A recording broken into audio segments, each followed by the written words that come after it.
bunch of excitement going on behind me. We have an exciting piece of, I might call it art, that we've put together along with the Lockhart family. So check out the journey that's been got us to this point, and stay tuned for the big reveal.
Headed down to get the base for the cleaver that's going to go right there.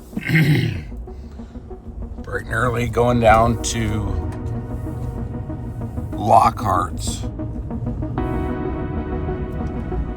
Ironworks in Logan, Ohio.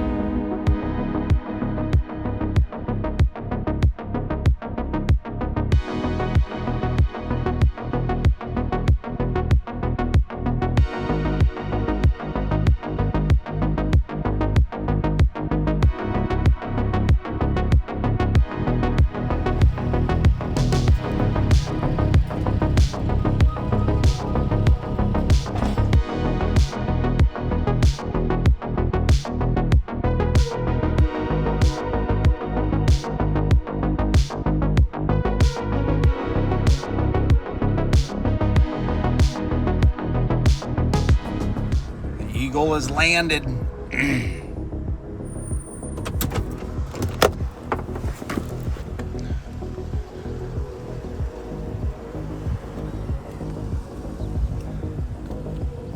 There's the steel base to go on the concrete pad.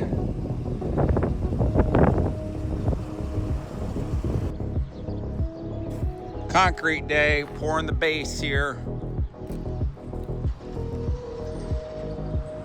for the cleaver.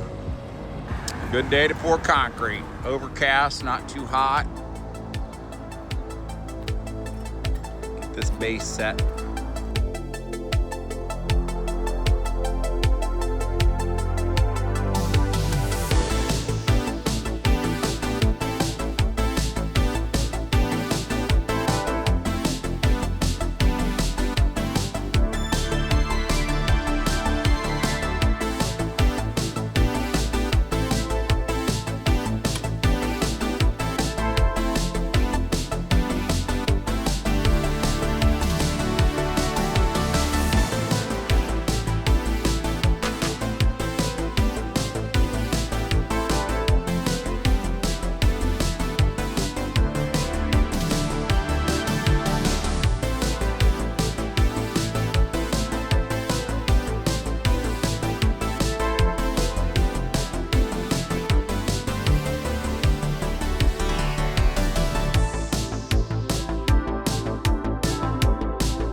David, how are you? Good to see you, man. You too, nice to see you. How you been? Hey, I'm Scott. Staying in trouble. Braddock. Braddock, very nice to meet you. Hey, man, how are you? Good to see you again. Hi, brother. There's the guy. Look at this. What do you think? I think it's gorgeous. Handle only weighs 2 pounds, he said. Yeah. Patrick.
What does that So I mean? know that's Lockhart. Who's this one? That's David's. And then- Beard with a D. Okay. Danielle has the cat paw with a D. What about this one? And then that's chicken wing. That's Patrick. Patrick's. That's a Celtic for what is it? Wolf? Yeah, it's like a old Norse binding ring. What do we think? Got another honk. They're honking already. It's a nickel a honk. Should put a coin slot in the top so you can drop coins in there and see one day when it's full. I think it's awesome.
So there you have it. We wanted to do something that was like, you know, honor the industry. When we acquired this property, we said that we wanted to keep agriculture and specifically butchering front of mind, bring more focus to our industry, break down some of the stigmas. And the cleaver itself has to be like the #1 tool that you associate with butchers. So Lockhart Ironworks did an amazing job. Doug really put a lot of artistry, a lot of time into this. It's 13 feet tall, turned out amazing. Seth actually happened to be gone when we did the install. We've been doing a lot of travel lately. What'd you think, Seth? I came back from a trip to Montana and Wyoming. I was able to watch on the cameras as this was being installed, and man, talk about being absolutely mind blown when I got home. The attention to detail, I mean, this does look like an actual real cleaver. The only thing I'm worried about is my forearm getting a little bit bigger trying to use it. But yeah, this is super cool. Lockharts knocked it out of the park. Awesome. Are you worthy? Absolutely Yeah. love it. I love it. So It's a landmark. Well, that's the thing. Yeah. Like back in the day, you know, people used to put these roadside attractions out. We think it's the world's biggest. What do you think? Drop a comment below. Let us know what you think of what's possibly the world's largest cleaver right here at the Bearded Butchers. We're checking into that right now, so we'll get back to you on whether it is actually the official world's largest. But if you're in the area, you stop at Whitefeather Meats, you come through Creston, Ohio, stop, get your picture with it, post it on social media, tag us because we'd love to see it. Let us know where you're from. Quite possibly the world's largest cleaver. What do you think?